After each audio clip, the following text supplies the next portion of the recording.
श्री राधा कृष्ण भगवान की जय। श्री श्री कृष्ण बलराम की जय।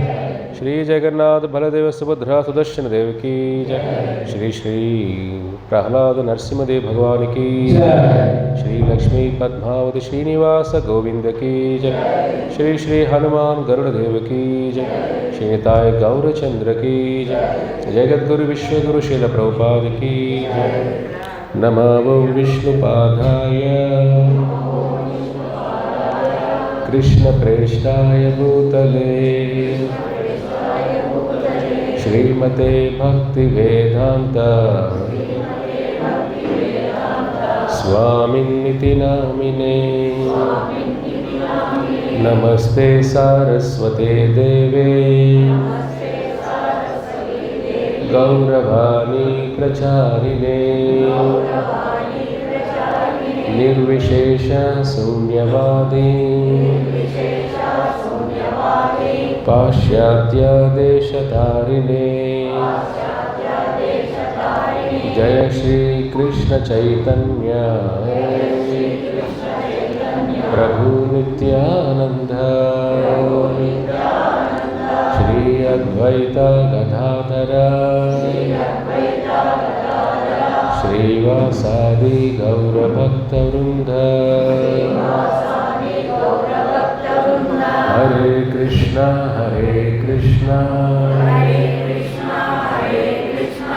कृष्ण कृष्ण हरे हरे हरे राम राम राम हरे हरे। ओम नमो भगवते वासुदेवाय।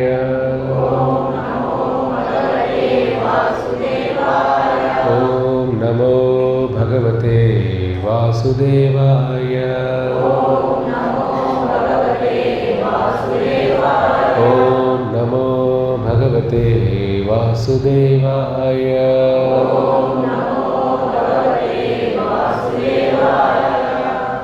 ओम अज्ञानतिमिरान्धस्य ज्ञानाञ्जनशलाकया चक्षुरुन्मिलितं येन तस्मै श्रीगुरवे नमः।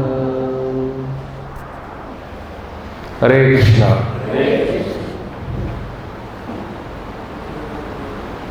అందరూ సాధన బాగా చేస్తున్నారా? Very good. సో ఈరోజు కొంతమంది భక్తులు అడిగారు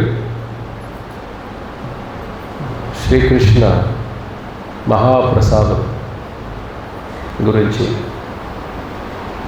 మహాప్రసాదం చాలా అంటే ఈ సృష్టిలో వెలకట్టలేని కృప మహాప్రసాదం ద్వారా దొరుకుతుంది. భగవంతుడు ఆయన సాక్షాత్ మన సాంగత్యంలో ఉంటే ఎంత శక్తి వస్తుందో, భగవంతుడి యొక్క నామం ఎంత శక్తిని ఇస్తుందో, భగవంతుడి యొక్క మహాప్రసాదం కూడా అంతే శక్తి. సో ఇది మనం తెలుసుకునే ముందు నారదముని ఒకసారి వైకుంఠానికి వెళ్తారు. వైకుంఠం వెళ్ళిన తర్వాత మహాలక్ష్మీదేవిని అడుగుతారు, తల్లి నువ్వు శ్రీమన్నారాయణుడికి ప్రతిరోజు నైవేద్యం పెడుతున్నావు, మహాప్రసాదం స్వామికి ధర వస్తుంది. సో నాకు ఏదైనా కొద్దిగా ఆ మహాప్రసాదంలో కొద్దిగా ఏదైనా దొరుకుతుందా అని అడుగుతారు.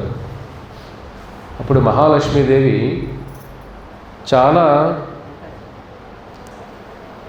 అంటే బాధలో ఉంటుంది ఆ తల్లి. అయ్యో నారదం అనే బిడ్డ అడిగాడే, బిడ్డ అడిగినప్పుడు మన మహాప్రసాదం ఇవ్వాలి కదా, కానీ ఇది అందరూ అడుగుతున్నారు, అందరికీ ఇబ్బంది అవుతుంది. శ్రీమన్నారాయణుడు స్వామి చెప్తారు లక్ష్మీదేవికి, నేను తినిన తర్వాత ఆ ప్లేట్లో మిగిలింది ఒకరికి ఇస్తే ఒకరికి కోపం వస్తుందేమో, కాబట్టి ఎవరికి ఇవ్వద్దు అని ఆయన ఒక రూల్ పెడతారు వైకుంఠంలో. అంతే కదా. ఇప్పుడు 100 మందిలో హరే కృష్ణ. సో 100 మందిలో ఒకరికి ఇద్దరికి ఇచ్చామంటే మిగతా వాళ్ళు బాధపడతారు. కాబట్టి ఎవరికి ఇవ్వద్దు అని నారాయణుడు ఒక రూల్ పెడతారు. లక్ష్మీదేవి ఇటుపక్క ఏమో బిడ్డ, ప్రతి భక్తుడు లక్ష్మీదేవి బిడ్డలు. తండ్రి నారాయణుడు ఆ భావన అంటారు, తల్లి లక్ష్మీదేవి లాగా. అయ్యో నా బిడ్డ అడుగుతున్నాడు, నారదుని అడుగుతున్నాడు, ఎలా ఈ బిడ్డ కోరిక తీర్చాలి అని లోపల సంఘర్షణ. అటువైపు ఏమో నా స్వామి నారాయణుడు ఈ రూల్ పెట్టారే, ఇది ఎలా చేయాలి అని సతమతం అవుతుంది. అయ్యా నారద నేను ఇవ్వలేను అంటుంది. ఎందుకంటే కొడుకు భర్త ముఖ్యం, కొడుకు తర్వాత, పిల్లల తర్వాత వచ్చిన వాళ్ళు కదా. ఒక భార్యకి ఎవరు ముఖ్యం? ప్రథమం భర్త. అంటే అటువంటి భర్తలు కూడా ఉండాలి, అంటే గుణాలను భర్తలు ఉండాలి. ఊరికే భర్త అని ఇంక నేనే ఫస్ట్ అనుకోకూడదు. అలాగే అటువంటి దైవ గుణాలు ఉన్న భర్తలు కూడా ఉండాలి. ఊరికే భార్య భర్తలు అంటే ఎట్లా కాదు. అటువంటి దైవ గుణాల భర్త ఉంటే అప్పుడు భార్యకి ఆ భర్త ప్రథమం. అసురు గుణాల భర్త ఉంటే ప్రథమం ఎలా అవుతుంది చెప్పండి? అప్పుడు దైవ గుణాలు ఉన్నవాళ్ళు గురువులాగా, ఒక భర్త భార్యకి గురువులాగా. ఇలాగ ఉన్నప్పుడు లక్ష్మీదేవి నా భర్త ఆజ్ఞ ఇది, నేను ఇవ్వలేనయ్యా అంటుంది. అప్పుడు నారదముని ఇంకా బాధపడతాడు, తల్లి నువ్వే అలాగా అనేస్తే ఎలాగా, నాకు నువ్వే దిక్కు, నువ్వే నాకు దిక్కు, ఇప్పుడు నువ్వే నాకు మహాప్రసాదం ఇవ్వలేకపోతే ఇంకా నీ ఇక్కడి నుంచి వెళ్ళలేను. చాలా బాధపడతాడు నారదముని. బాధపడి మళ్ళీ వేడుకుంటాడు, తల్లి ఇంకోసారి ప్రయత్నం చేయి, ఇంకొకసారి ఆలోచన చేయి అని మళ్ళీ వేడుకుంటాడు. మళ్ళీ వేడుకున్నప్పుడు ఆ తల్లి హృదయం కొద్దిగా కరుగుతుంది, లక్ష్మీదేవి హృదయం కరుగుతుంది. అయ్యో నారదముని ఇంత ప్రచారం చేస్తున్నాడు కదా, నా బిడ్డ అడుగుతున్నాడే మహాప్రసాదం అని, సరే ప్రయత్నం చేస్తానయ్యా అని అంటుంది. మహాలక్ష్మీదేవి లోపలికి వెళ్ళి కొద్ది బాధగా కూర్చుంటుంది స్వామి దగ్గర. స్వామి నారాయణుడు ఏమి అలా బాధలో ఉన్నావేమి లక్ష్మి, నీకు అంత బాధ ఏమొచ్చింది అని అడుగుతారు. ఆవిడ సరిగ్గా చెప్పలేదు. చూడండి, ఎంత ఒక భక్తిలో ఉన్నప్పుడు లక్ష్మీదేవి గుణాలు కూడా మనం వర్ణించలేం కూడా. ఆ తల్లి సేవా గుణాలు కూడా వర్ణించకుండా, అంటే వర్ణించలేం మనం. బాధలు అలాగే ఉండిపోతుంది. మళ్ళీ అడుగుతారు, చెప్పు నేనే ప్రయత్నం చేస్తాను నీ బాధ తీర్చడానికి అని అడుగుతారు. ఇప్పుడు స్వామి ఏం చేయను, ఇది మీరు తీర్చారు మీరే, అంటే రూల్ పెట్టింది మీరే, ఇప్పుడు నేను ఏం చేయాలో అర్థం కావట్లేదు. నారదముని చాలా బాధలో ఉన్నాడు, నీ భక్తుడు ఇంత ప్రచారం చేస్తున్నాడు, నీ మహాప్రసాదం అడిగారు, కానీ మీరు నాకు రూల్ పెట్టారు కదా, నా మహాప్రసాదం ఎవరికి ఇవ్వద్దని చెప్పారే, నేను ఇప్పుడు మిమ్మల్ని చెప్పిన ఆ రూల్ నేను బ్రేక్ చేయలేను కదా నేను. అక్కడేమో బిడ్డ, ఇక్కడేమో భర్త, నేనేం చేయాలి? చాలా తల్లుల సంఘర్షణ ఇది, రోజు ఇంట్లో జరిగేది ఇదే. కానీ వైకుంఠ సంఘర్షణలాగా ఉండాలి. ఈ ఇంట్లో సంఘర్షణలా ఉండవు కదా, అంతా భౌతికమైన సంఘర్షణతోనే ఉంటాయి, కొట్టుకుంటూ ఉంటుంది. ఇట్లా భక్తిపరంగా సంఘర్షణ రావాలి, ఎలా సేవ చేయాలి భగవంతుడికి అని. అంతే తప్ప ఆస్తుల కోసం సంఘర్షణ రాకూడదు, భక్తి కోసం సంఘర్షణ జరగాలి. ఇప్పుడు ఏముంటుంది లక్ష్మీదేవి, అయ్యో నారదముని బిడ్డ వైపు భర్త వైపు, అప్పుడు స్వామికి అన్నీ తెలుసు, నువ్వు బాధపడద్దు, నీకు నేను సహాయం చేస్తాను అని అంటాడు. ఈ ఒక్కరోజు నీకు ఆ రూల్ పక్కన పెడతానులే, ఈ ఒక్కరోజు నీకోసం రూల్ పక్కన పెడతాను, కానీ రూల్ చెప్పింది నేనే కదా, నా ముందర ప్లేట్ తీసుకొని పోవద్దు, నేను అలా తిరుగుతాను, నాకు తెలియకుండా తీసుకెళ్ళిపో అంటాడు. అర్థమవుతుందా? ఎందుకంటే నేనే నీకు ఫాలో కావని చెప్పాను కదా, ఇప్పుడు నా ముందరే నువ్వు బ్రేక్ చేస్తే నాకు బాగా సరిగా ఉండదు అది, కాబట్టి నేను ఆ పక్క తిరుగుతాను, నా ప్లేట్ అలాగే తీసుకుని వెళ్ళిపో, నేను చూడను ఆ ప్లేట్ని అని అంటారు. అంటే ఒక లక్ష్మీదేవి హృదయం కరిగిపోతే నారాయణ హృదయం కూడా కరిగిపోతుంది. లక్ష్మీదేవి ఎవరు? గురువు. ఒక గురువు హృదయం కరిగిపోతే శిష్యుడిని చూసి జాలి పడితే, అయ్యో వీడిని ఇంకా ఈ లోకాల్లో కర్మలు అనుభవిస్తున్నాడే, ఇతనికి భక్తిని ఇవ్వాలి అని గురువు హృదయం స్పందిస్తే శిష్యుడిని చూసి కృష్ణుని హృదయం ఇంకా కరిగిపోతుంది. అందుకే యశ్య ప్రసాదే భగవత్ ప్రసాదం, యశ్య ప్రసాదో నాగతి కుతోపి. భగవంతుడి గురువు కృప లేకుండా భగవంతుడి కృప దొరకదు. యశ్య ప్రసాదో అంటే భగవంతునిచ్చే గురువు కావాలి మనకు. ఊరికే ఏదో మహిమలు చేసే గురువులు కాదు కావాల్సింది, భగవంతునిచ్చే గురువు కావాలి, భగవంతుడు తీసుకుని వెళ్ళే గురువు కావాలి, భగవంతుడే ఆయన జీవితం అయిపోయే గురువు కావాలి. ఇక్కడ లక్ష్మీదేవి గురువు స్థానంలాగా మనం అర్థం చేసుకోవాల్సింది. అలా బాధపడుతూ స్వామి దానికి పరిష్కారం చూపిస్తారు. ఆనందంగా ఆ తల్లి వెళ్ళి స్వామి తిన్న మహాప్రసాదం తీసుకున్న ప్లేట్ తీసుకుని అలాగే వెళ్తుంది నారదముని దగ్గరికి. నారద తీసుకోవయ్యా అంట. నారదముని ఆ ప్రసాదాన్ని చూస్తానే, మహాప్రసాదాన్ని చూస్తానే అతను ఇంకా తన్మయత్వంలోకి వెళ్ళిపోతారు ఆయన. అది తన్మయత్వం. మన రోడ్లో పానీపూరి తన్మయతకి వెళ్ళిపోతాం, అంతే కదా. రోడ్లో ఉన్న స్ట్రీట్ పకోడాలు చూసి తన్మయతకి వెళ్ళిపోతాం. ఇంక ఇక్కడ దొరకతారా బాబు ఇది చాలా డిస్కస్ చేస్తారు మీరు ఎంత కూడా, ఇవన్నీ అర్థమవుతుందా. కానీ భక్తుడి హృదయం ఏమిటి? ఆ భగవంతుడికి అర్పించే నైవేద్యం, భగవంతుడు తినిన తర్వాత భగవంతుడు అర్పించేది నైవేద్యం, అని తినిన తర్వాత మహాప్రసాదం, అది ఒక భక్తులు తింటే మహాప్రసాదం అవుతుంది. కాబట్టి ఇది సామాన్య విషయం కాదు ఇది.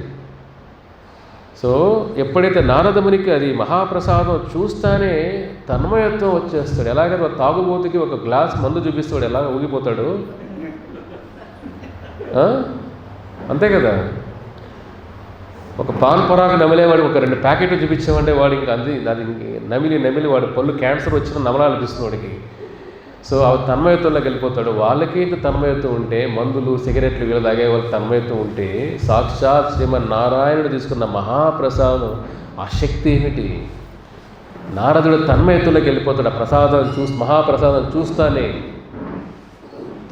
తర్వాత తల్లి నీకు ఎలా కృతజ్ఞత చెప్పాలి, ఎంత దయామయురాలు, నీ వల్లే సాధ్యమైంది. కాబట్టి అసాధ్యాన్ని సాధ్యం చేసేది గురువు. వీడు యమలోకాన్ని వెళ్ళాలి రాసి పెట్టిన గురువు అని వైకుంఠంలోకి తీసుకెళ్తాడు. అంత శక్తి గురువుకు ఉంటుంది. అంత శక్తి ఆచార్య ప్రభుపాదుల వారి శక్తి, రామానుజాచార్యుల శక్తి, మధ్వాచార్యులు, వీళ్ళు సామాన్య ఆచార్యులు కాదు. వీళ్ళు మన అన్ఫిట్, మనకి ఏమి అర్హత లేకపోయినా వైకుంఠం తీసుకెళ్ళిపోతారు. వాళ్ళకి అనిపించాలి వీడు నిస్వార్థంగా సేవ చేస్తున్నారు. గురువు హృదయాన్ని కరిగించాలి ఫస్ట్. ఒక సేవ ఎలా కలుగుతుంది? గురువు హృదయం ఎలా కలుగుతుంది? ఆ సేవతో కరిగిస్తాం. ఒక నెయ్యిని ఎలా కరిగిస్తాం? నిప్పు వేడితో కరుగుతుంది. గురువు ఒక హృదయం ఎలా కరుగుతుంది? సేవాభావంతో కరిగించగలుగుతాం. మనం సేవతో చేస్తామంటే అందుకే పొద్దు నుంచి సాయంత్రం గురు సేవలో ఉండాలి మనం, ఆచార్య ఉపాసనం. అప్పుడు హృదయం కరుగుతుంది. ఆయన హృదయం కరిగిందంటే ఇంక మన ఎలాంటి స్థితిలో ఉన్నా వైకుంఠం తీసుకెళ్ళిపోతారు ఆయన. అంత శక్తి, గురుశక్తి. భగవంతుడు కూడా అడ్డు చెప్పలేడు, కృష్ణుడు కూడా ఆపలేడు. ఇప్పుడు ఆచార్య ప్రభుపాదుల వారు కృష్ణ ఈ భక్తులు వైకుంఠాన్ని వెళ్ళాల్సిందే అంటే నీకు ఏ ద్వారపాలు, జయ విజయ ఏ ద్వారపాలు ఆ భక్తుని ఆపలేరు. ఇంకా గురువు పక్కనుంటే అది వైకుంఠం వెళ్ళే విధానం. ఒక భక్తుడు ఎప్పుడు వైకుంఠాన్ని ఒంటరిగా వెళ్ళాడు, గురువు తీసుకెళ్తాడు వైకుంఠానికి, అంతే కదా. యమలోకానికి కూడా తీసుకెళ్తారు, యమభటులు తీసుకెళ్తారు. వాళ్ళు ఫ్రెండ్స్ అంతా అక్కడే ఉంటారు, ఫ్రెండ్స్ అంతా కలవచ్చు, ఓల్డ్ ఫ్రెండ్స్ అంతా. ఈ చాట్ బజార్లు తిరిగి అక్కడ దగ్గర మద్యపానాలు, సిగరెట్లు అన్నీ పాపాలు చేసిన ఫ్రెండ్స్ అక్కడ దొరుకుతారు మనకు. భక్తుల్లో ఉన్న ఫ్రెండ్స్ ఎక్కడ? వైకుంఠంలో ఉంటారు. వైకుంఠం ఎలా తీసుకెళ్తారు? గురువు మనతో పాటు వైకుంఠం వస్తాడు. అర్థమైంది? మనం తీసుకెళ్లేది గురువు. వైకుంఠ ప్రయాణం ఒంటరి ప్రయాణం కాదు, గురువు అన్ని లోకాలు చూపించేసి వైకుంఠం తీసుకువెళ్తారు. అలాంటి సద్గురు, అలాంటి ఉత్తమ మహాభాగవత పరివ్రజక ఆచార్య గురువులుగా స్వీకరించాలి. కాబట్టి మీరు ఇది గ్రహించాల్సిన విషయం ఇది. అందుకే దీక్ష, ఆచారం లేకుండా వైకుంఠం లేదు. అది థంబ్ రూల్. మీరు 108 మాలలు చేయండి ప్రతిరోజు, 108 మాలలు. ఆచార్య కృప లేకుండా, దీక్ష లేకుండా వైకుంఠం లేదు. ఈ మాల మంత్ర నిష్ఫల. ఆచార్య కృప లేకుండా మంత్రం కూడా పనిచేయదు. అందుకే మీకు ఎప్పుడు చెప్పేది, మీకు ఎందుకు రోజు క్లాసులు అని చెప్తా ప్రభుపాద ఆచార్యుల గురించి. ఆచార్య నిష్ఠ, ఆచార్యుడిపై నిష్ఠ, గురు నిష్ఠ లేకుండా కృష్ణ నిష్ఠ రాదు. గురువు పైన శ్రద్ధ లేకుండా భగవంతుని శ్రద్ధ రాదు. గురువు పైన సేవాభావం లేకుండా కృష్ణ పైన సేవాభావం రాదు. గురువు పైన ప్రేమ లేకుండా కృష్ణ పైన ప్రేమ రాదు.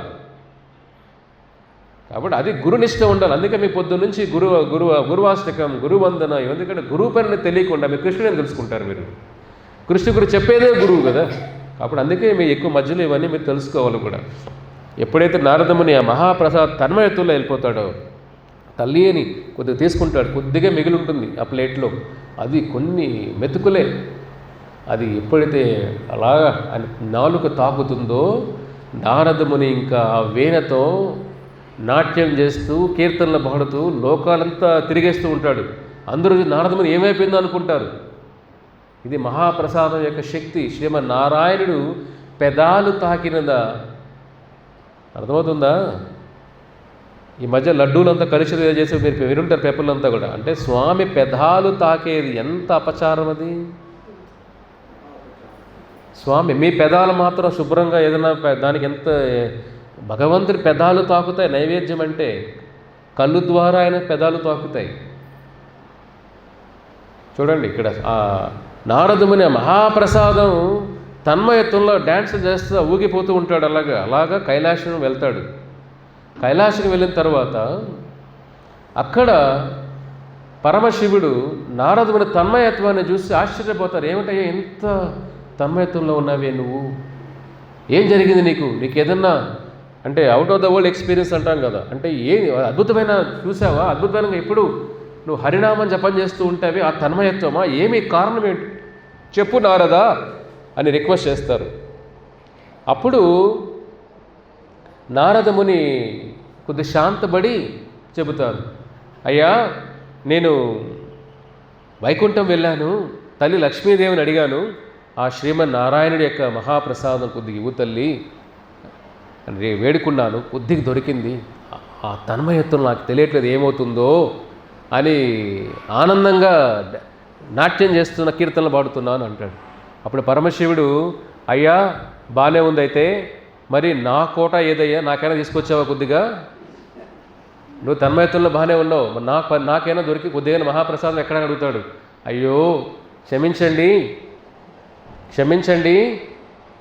ఏమి తీసుకురాలేకపోయినాయని క్షమించండి అని ఇట్లా చేతులు జోడించి ప్రాధేయపడతాడు నారదముని. అట్లా ప్రాధేయపడినప్పుడు నారదముని గోర్లలో 1-2 మెతుకులు ఉంటాయి.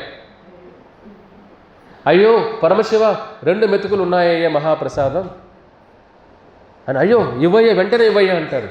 అప్పుడు నారదముని చెయ్యి అలాగా పరమశివుడి నోళ్ళు అలా పెడతారు. ఆ 2 మెతుకులు ఎప్పుడైతే పరమశివుడి యొక్క నాలుక తాకుతుందో ఆ నారాయణ మహాప్రసాదం, ఆ తాకుతానే పరమశివుడు ఇంకా ఒక అంటే ఒక ఆనంద భావంలోకి వెళ్ళిపోతారు. ఆనంద భావం తెలిపినప్పుడు ఆయన అంటే ఎవరైనా అంతే కదా, లాటరీ గెలిచారు 1000 కోట్లంటే మీరు ఖాళీగా ఉంటారా?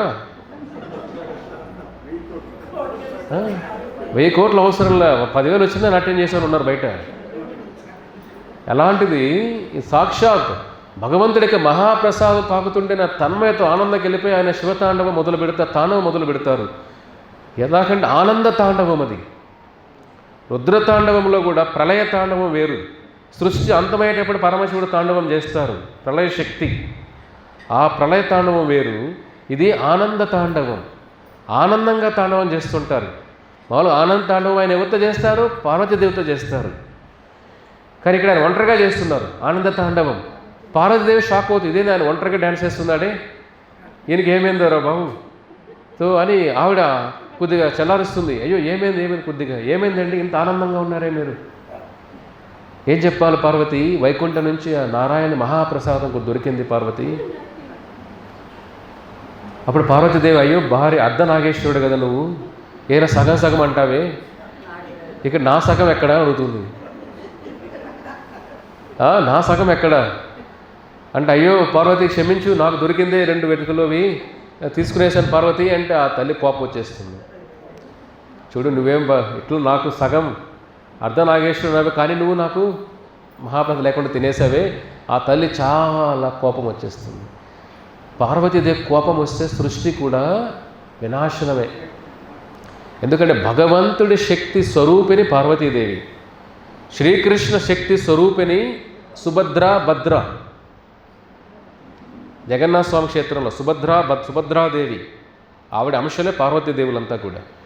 సో ఆ శక్తి స్వరూపిణి కోపం వస్తే ఏమవుతుంది, ముందు ఉన్న లోకాల నుంచి ఊర్ధ్వ లోకాలు, అన్ని లోకాలు కూడా ఏమవుతాయి, అధమ లోకాలన్నీ కూడా పార్వతీదేవి కోపానికి వేడి పుట్టేస్తుంది. లోకాలన్నీ కూడా ఇంకా కాలిపోతాయేమో అని వచ్చేస్తుంది, అందరూ కూడా ఇంకా చనిపోతారు, అంత వేడి పుట్టిపోతుంది పార్వతీదేవి కోపానికి.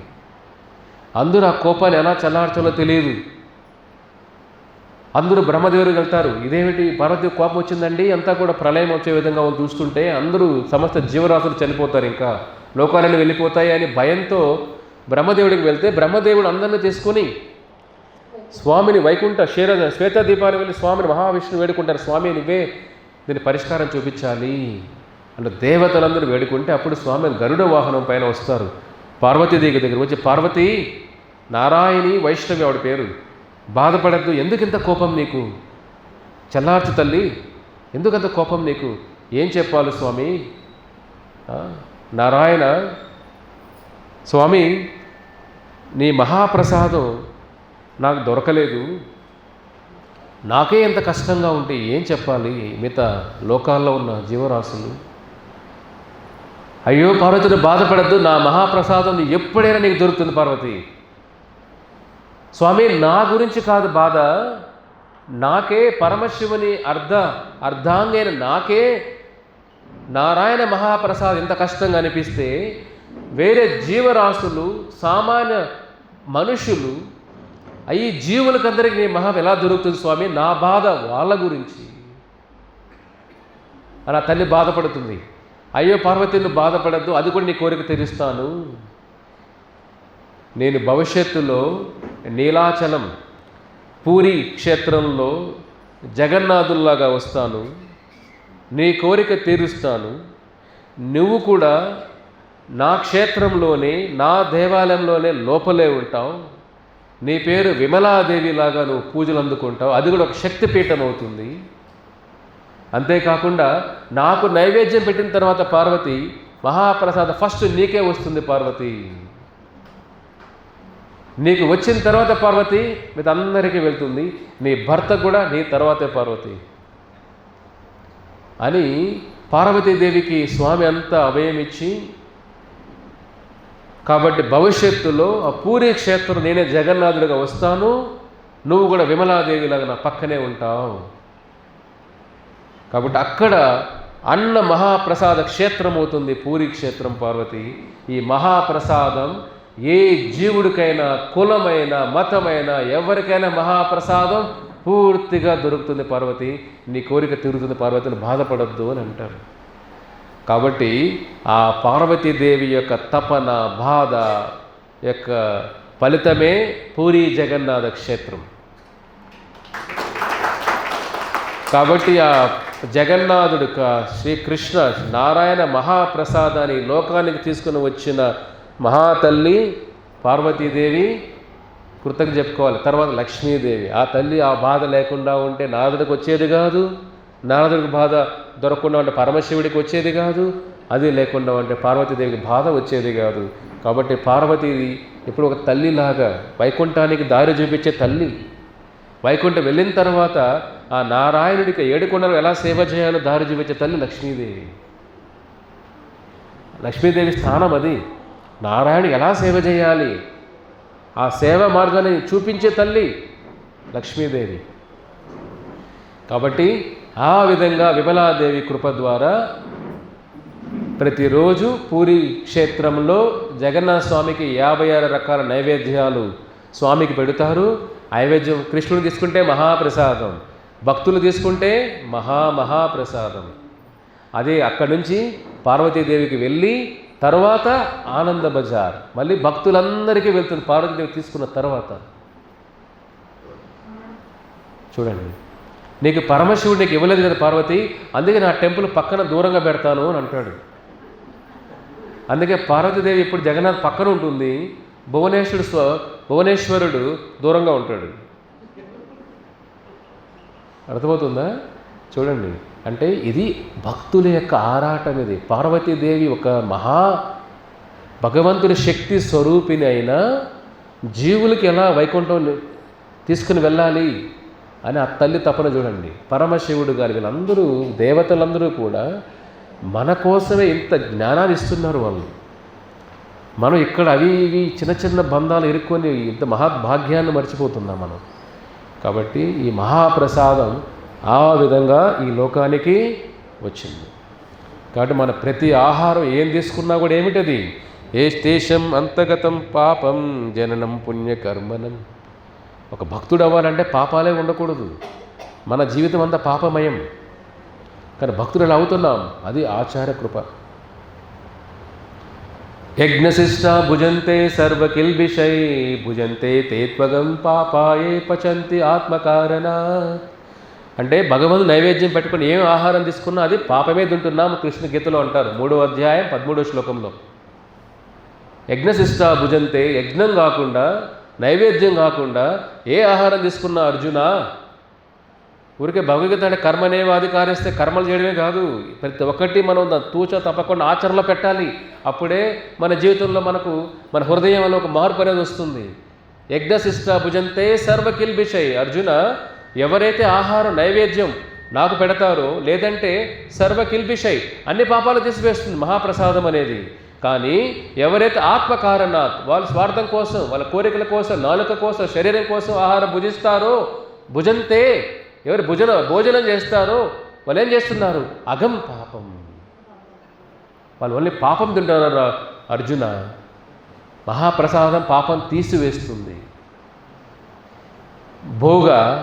భోగ అంటాం దీన్ని, అది మహాప్రసాదం. భగవంతుడికి నైవేద్యం చేయనిది భోక్తారాం. భోగ ఆయన అనుభవించాల్సింది, ఆయన, మనం కాదు. అని మనం మహాప్రసాదం స్వీకరించాలి.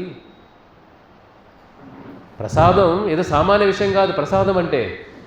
ఆ విధంగా నారదముని ద్వారా, లక్ష్మీదేవి ద్వారా ఈ లోకానికి మహాప్రసాదం వచ్చింది. కాబట్టి అందుకే మీరు అందరికీ ఎప్పుడు చెప్తున్నాను, రోజు మీరు తినే ఆహారం సాత్విక ఆహారం, ఎరగడ తెలగడ లేకుండా నైవేద్యంలాగా స్వామికి పెట్టిన అలవాటు చేసుకోండి. అదే ప్రసాదే సర్వ దుఃఖానాం హనిరస్యోపజాయతే. ప్రసాదం ఏం చేస్తుంది? అన్ని దుఃఖాలు తీసివేస్తుంది. ఈ మామూలు ఆహారం ఏం చేస్తుంది? అన్ని దుఃఖాలు మీకు ఇస్తుంది. ఇది సర్వ దుఃఖానం. మీరు తినే ఆహారం ఏమవుతుంది? సర్వ దుఃఖానం సర్వ పాపానం. మన కర్మలు సర్వకర్మానం, మన కర్మలు పాపాలు. ఎందుకంటే ఏ జీవని, కూరగాయలు కూడా వాళ్ళకి జీవులు ఉంటారు కదా, కూరగాయలు కూడా మనం అది కూడా జీవహింసే. నాన్ వెజ్ మానేసి మాత్రాన మనం ఏదో పవిత్రులు పుణ్యాత్మలు అయిపోయినట్టు కాదు. జీవహింస. కాయగూరలు కూడా ఎక్కడ జీవం నుంచి వస్తాయి కదా, కాబట్టి ఆ తుంచినా వాడికి నొప్పి వేస్తుంది. కాయగూరలు కట్ చేసినా ఆ మొక్క నుంచి వస్తాయి. కాబట్టి ప్రాణం లేకుండా ఏది రావాలి? టేబుల్ నుంచి వస్తాయా కాయగూరలు? విత్తనం నుంచి రావాలి. విత్తనం అంటే లోపల ఆత్మ వెళ్తేనే పెరుగుతుంది అది. కాబట్టి అది తిన్నా పాపమే. అదే నైవేద్యం పెట్టడం ద్వారా స్వామి మన పాపాలన్నీ తీసుకుంటాడు. విష్ణు మహాప్రసాదం ఇది. కాబట్టి దీన్ని మనం వెలగట్టలేం. గొప్ప గొప్ప దేవతలను అంటే చూడండి, ఇక్కడ శాస్త్రాలు చెబుతారు, షడ్భీర్మాసపో ఉపవాసస్తు యత్ఫలం పరికీర్తితం విష్ణోర్నైవేద్యశిక్తానాం భూంజతం తత్కలోయుగే. ఈ కలియుగంలో బృహద్భాగవతామృతం దాన్ని చెప్తారు. ఇది కలియుగే బృహద్భాగవత సనాతన గోస్వామి చెప్తారు, గొప్ప ఆచార్యులు. ఏం చెప్తారు? షడ్మాసే ఈ కలియుగంలో ఎవరైతే ఆ కృష్ణ మహాప్రసాదం కొద్దిగా తీసుకున్నా, కొద్దిగా తీసుకున్నా ఏమంటారు ఆయన, షడ్బీర్ మాసే ఉపవాస యత్ ఫలం పరికీర్తిత. ఫలం ఏమిటి? ఆయన కొద్దిపాటి కృష్ణ మహాప్రసాదం కొద్ది తీసుకున్నా 6 మాసాల మీద ఉపవాసం ఉన్న పుణ్యం వస్తుందంట. చూడండి, షడ్బీర్ ఉపవాసస్తు ఫలం కీర్తితం. 6 నెలల ఉపవాసం పుణ్యం ఎలా వస్తుంది? కొద్దిపాటి కృష్ణ మహాప్రసాదం తీసుకుంటేనే. మీరు 6 నెలలు మీరు ఉపవాసాలు ఉండి ఎంత పుణ్యం అంటే వెలగట్టలేం. 6 నెలల్లో ఏకాదశి వస్తుంటాయి, మీరు ఉపవాసాలు 6 నెలల్లో ఉపవాసాలు ఉంటే ధ్రువ మహారాజు మహావిష్ణు దర్శనం దొరికేసింది. 6 నెలలు చాలు మహావిష్ణు మీరు చూడాలంటే, అంటే ఆ ప్రేమ రావాలంటే ఆయన పైన. 6 నెలలు ఉపవాసం ఉన్న పుణ్యం కొద్దిపాటి మహాప్రసాదం తీసుకున్న చాలు. వెలగట్టలే మహాప్రసాదాన్ని, భగవత్ శక్తి అని దాని మహాప్రసాదంలో ఉంది. అందుకే ప్రభుపాదుల వారు అమెరికాకు వెళ్ళినప్పుడు కూడా, భగవద్గీత బుక్కులు ఏమి లేవు. ఆయన ఇంగ్లీష్లో రాసి పెట్టారు, కానీ బుక్ రూపంలో రాలేదు ఇంకా. అమెరికా ప్రభుపాదులు ఫస్ట్ 1965 65లో అమెరికాకు వెళ్ళినప్పుడు ఆయన బుక్కులు లేవు, ఏమీ లేదు. ఒంటరి ప్రయాణం, ఒంటరి జీవితం, ప్రపంచానికి కృష్ణ భక్తినివ్వాలి. వెళ్ళినప్పుడు ప్రభుపాదుల వారు అక్కడ ఉన్న అమెరికా వాళ్ళకి ఫస్ట్ ఇచ్చింది ఆయన కృష్ణ నామం, తర్వాత కృష్ణ మహాప్రసాదం. ఆయన స్వయంగా చేసి వడ్డించేవాళ్ళు మహాప్రసాదం.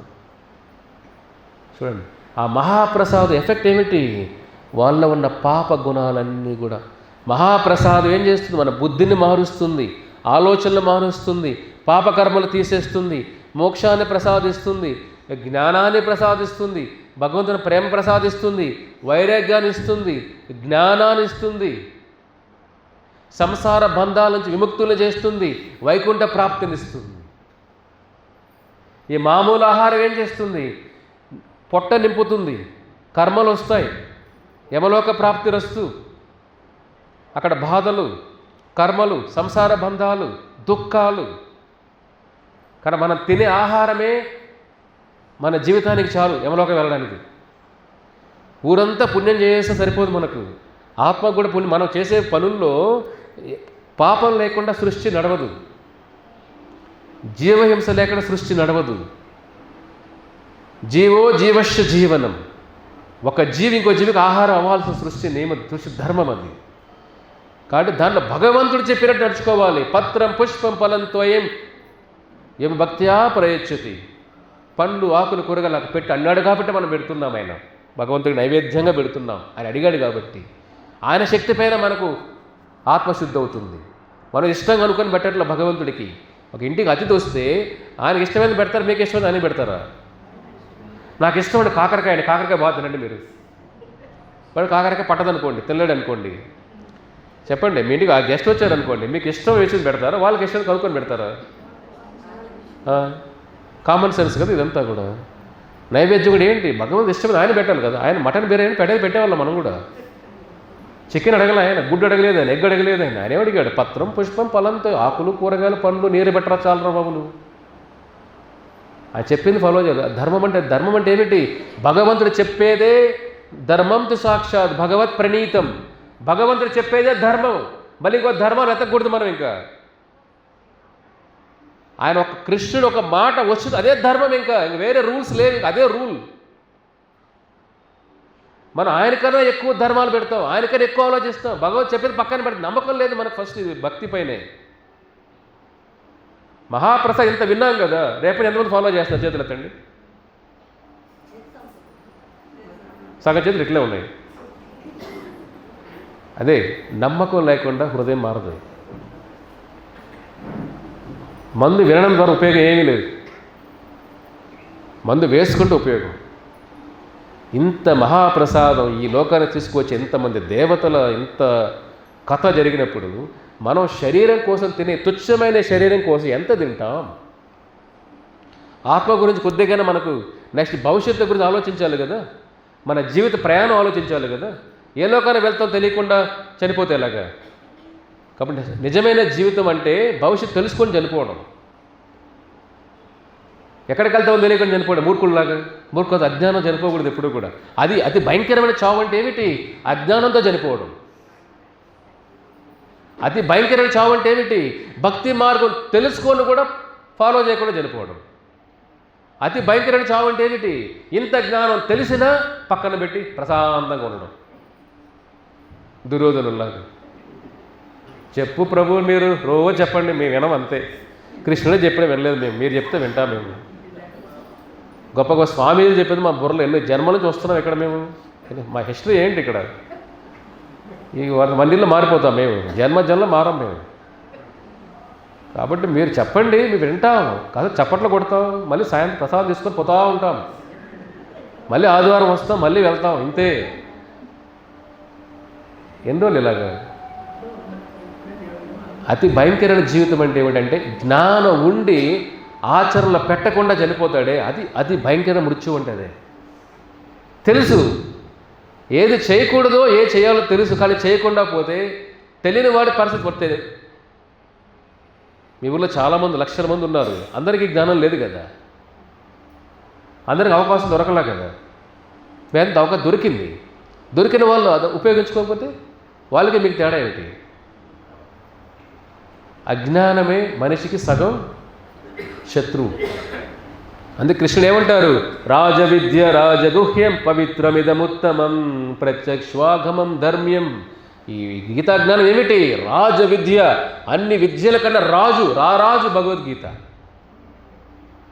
కాబట్టి మహాప్రసాదం అంత శక్తి. కృష్ణుడు అంటున్నాడు కదా, యజ్ఞశిష్ట భుజంతే అర్జున ఆత్మకారణాత్. ఆత్మకారణ, కారణం ఎవరు? మన కోసం తినే ఆహారం. భుజంతే అగం, అగం అంటే ఎవరు? అగాసుర. అగ అంటే పాపం.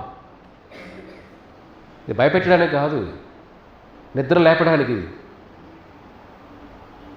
ఎన్నోళ్ళు పడుకుంటారు ఎలాగా? మాయా జీవితంలో.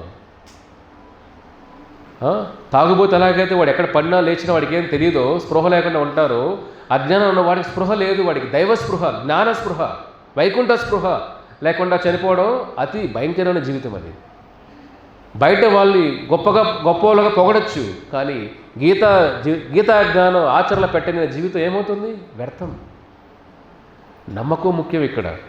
అందుకే ఆచార్యులు అంటారు, మహాప్రసాదం ఎటు ఉన్నా కానీ, ఎలా ఉన్నా కానీ చూడండి, జగదీశ్వర నైవేద్యం స్పృష్టం అన్యేన కేనచే నీతం బహిర్వా సందిగ్ధో నా భుంక్తే కోపి సజ్జనః. సనాతన గోస్వామి చెప్తారు భాగవతామృతంలో, బృహద్భాగవతామృతం. జగదీశ్వర నైవేద్యం, ఆ కృష్ణుడు జగదీశ్వర, జగత్పతి, జగన్నాథ, జనార్దన, ఆ స్వామి తీసుకున్న నైవేద్యం ఎవరైతే స్పృష్టం అన్యేన కేనచి అంటే ఎవరైతే ఎలాగా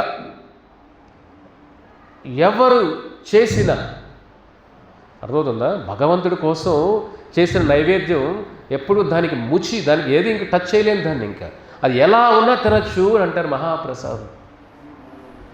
అర్థమవుతుందా? మహాప్రసాదం ఎలా ఉన్న, స్వామి పెదాలు తాకిన మహాప్రసాదం ఎలా ఉన్నా, భక్తితో ఎవరు చేసినా, కొంతమంది కులం వాళ్ళు కొద్దిగా అగ్రకులం వాళ్ళ ద్వారా మాత్రం తింటే వేరే తాకరు.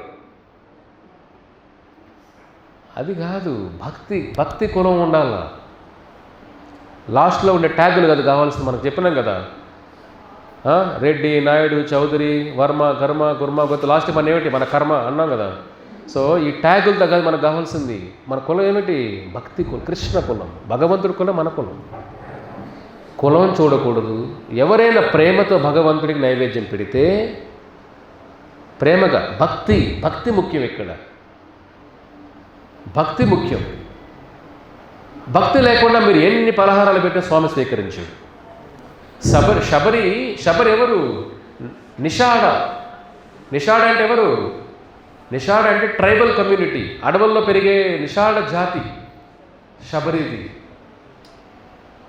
ఎక్కడో ట్రైబల్ అంటే అడవుల్లో ఉండే వాళ్ళ మధ్యలో వాళ్ళకు పుట్టి పెరిగిన శబరి ఎప్పుడైతే గొప్ప గురువు కృప ద్వారా మహాభక్తురాలు అవుతుంది, ఆ శ్రీరామచంద్రులే శబరిని చూడడానికి ఎంత నడుచుకుంటూ వస్తారు స్వామి చూడండి. మహాప్రసాదానికి ఇవన్నీ వెలకట్టకూడదు.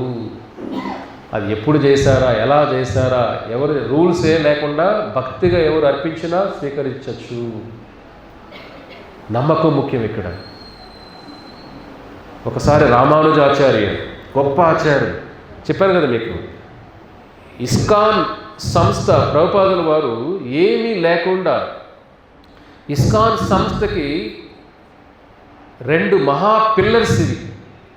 ఇస్కాన్ సంస్థ ప్రభుపాదుల డబ్బులు లేకపోయినా హృదయమంతా కృష్ణ భక్తి కృష్ణ ప్రేమతో అమెరికా వెళ్ళినప్పుడు 2 పిల్లర్స్తో తీసుకెళ్లారు ఆయన. 2 ఫౌండేషన్ పిల్లర్స్ అవి, కృష్ణ నామం, కృష్ణ మహాప్రసాదం. ఈ సంస్థ దాన్ని ఈ 2తో కట్టారు ఆయన సంస్థను. అంత డబ్బులు తగ్గదు. తర్వాత అన్ని లక్ష్మీ తర్వాత వచ్చారు. మరి వేల మంది భక్తులయ్యారు. అమెరికా వాళ్ళ ప్రభుపాదుల వారు చేసిన నడిపించిన మహాప్రసాదం తీసుకుని చాలా మందులు అంటే వాళ్ళు డ్రగ్ తీసుకునేవాడు కూడా హృదయం మారిపోయింది. నారదుడు ఎలాగ తన్మయత్వంలోకి వెళ్ళిపోయాడు మహాప్రసాదం తీసుకుంటే, ఆ డ్రగ్ తీసుకుని అమెరికాలో వాళ్ళు కూడా ఆ కృష్ణ మహాప్రసాదం తీసుకుని తన్మయత్వంలోకి వెళ్ళిపోయి డాన్సులు చేస్తూ కృష్ణ నామాన్ని స్మరిస్తూ పాప గుణాలంతా వదిలేసి వైరాగ్యం వచ్చి కృష్ణుడి కోసం 108 దేవాలయాలు కట్టారు వాళ్ళు. చూడండి ఎంత మార్పు అది. అమెరికాలో పుట్టిన వాళ్ళు అన్ని దేవాలయాలు కట్టారండి కృష్ణుడి కోసం. మనం ఎన్ని కట్టాం? మన ఇల్లు కట్టుకున్నాం, కృష్ణుడి దేవాలయాలు ఎన్ని కట్టాం మనం? ఇది కదా ఒక మానవ జీవితానికి ఏమిటి, మన గుడిసెలో ఉన్నా పర్లేదు, భగవంతుడి దేవాలయం కడితే చాలు. తరతరాలు వైకుంఠం వెళ్ళిపోతారు కదా. ఒక మనిషి స్పృహ ఎలా ఉండాలి, ఆధ్యాత్మిక స్పృహ చింతన ఎలా ఉండాలి. ఇక్కడ ఏమవుతుందో చూడండి, ప్రభుపాదుల వారు మహాప్రసాదం వాళ్ళ పరివర్తన, ఒక మార్పు అంటే వాళ్ళు ఇంకా ఒక పిచ్చి వాళ్ళగా అయిపోయారు భగవంతుడు అంటే. ఇది రామానుజాచార్య ఒకసారి శిష్యులతో అంతా కూడా వెళ్తూ ఉంటారు. వెళ్తూ ఉండేటప్పుడు మధ్యాహ్న సమయం అవుతుంది, ప్రసాదం తీసుకున్న సమయం అని ఆగుతారు. సరే అక్కడే శిష్యులందరూ వండుతారు. ఆ శ్రీమన్నారాయణుడికి భగవంతుడికి నైవేద్యం అర్పిస్తారు. నైవేద్యం అర్పించిన తర్వాత అందరూ సైలెంట్గా ఉండండి. నైవేద్యం అర్పించిన తర్వాత రామానుజాచార్యులు ఆ మహాప్రసాదం స్వీకరిస్తారు. ఆ మహాప్రసాదం స్వీకరించిన తర్వాత కొద్దిగా మహాప్రసాదం మిగులుతుంది. ఆయన చేతులు కూడా కొద్దిగా మిగులుతుంది, కొద్ది ప్లేట్లో కొద్ది మహాప్రసాదం కొద్ది చేతుల్లో ఉండగా నా చేతులు కడుక్కుంటారు. పక్కన నది ఉంటుంది, ఆ నది ఒడ్డున ఆయన చేతులు కడుక్కుంటారు మహాప్రసాదం తర్వాత. ఆ రామానుజాచార్యులు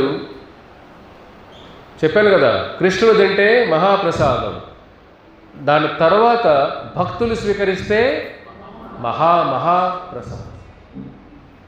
ఎప్పుడైతే రామానుజాచార్యులు తీసుకున్న తర్వాత మహాప్రసాదం అయిపోతుందో, ఆయన చేతులు కడుక్కున్న తర్వాత ఆ చేతుల నుంచి వచ్చిన మెతుకులన్నీ కూడా, ఇలా ప్లేట్లో కొద్దిగా మిగిలిన మెతుకులన్నీ కూడా అక్కడ ఉన్న చేపలు తింటాయి.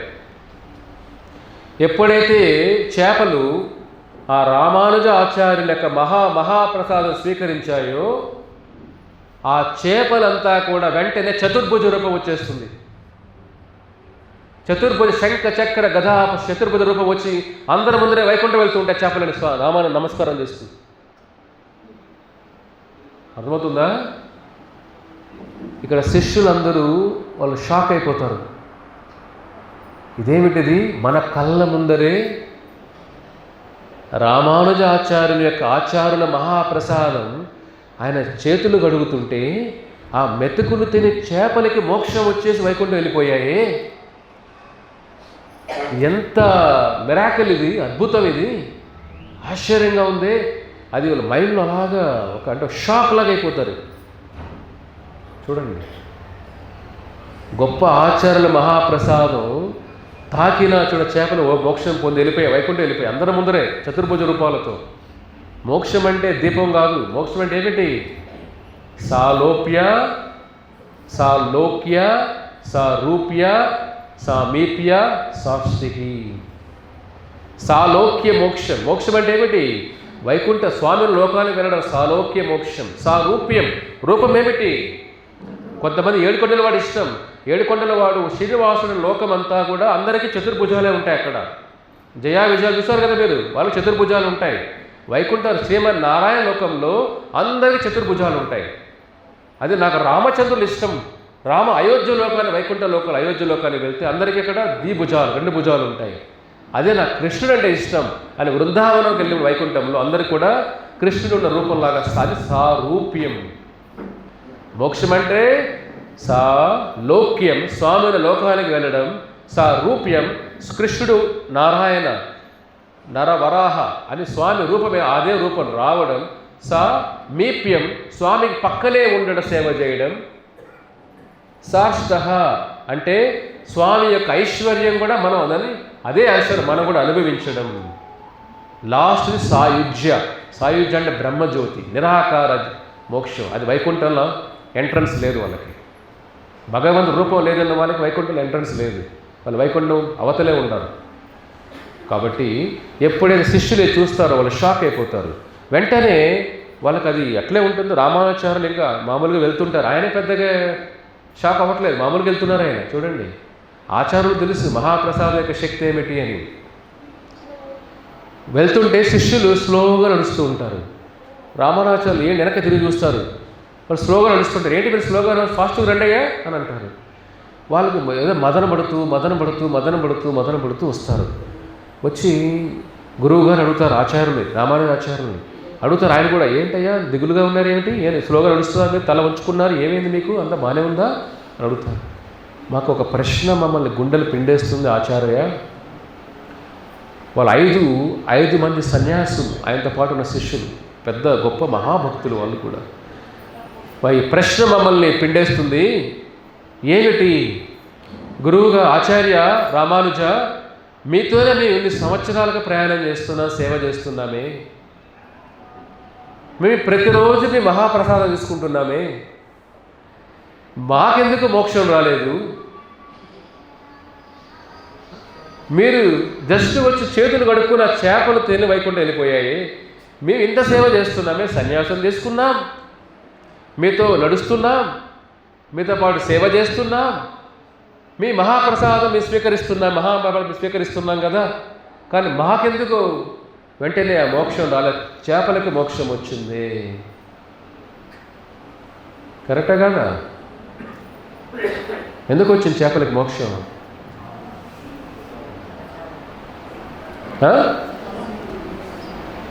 మహాప్రసాదం భక్తులు శిష్యులు తిన్నారు కదా, రోజు తింటున్నారు అదే కదా,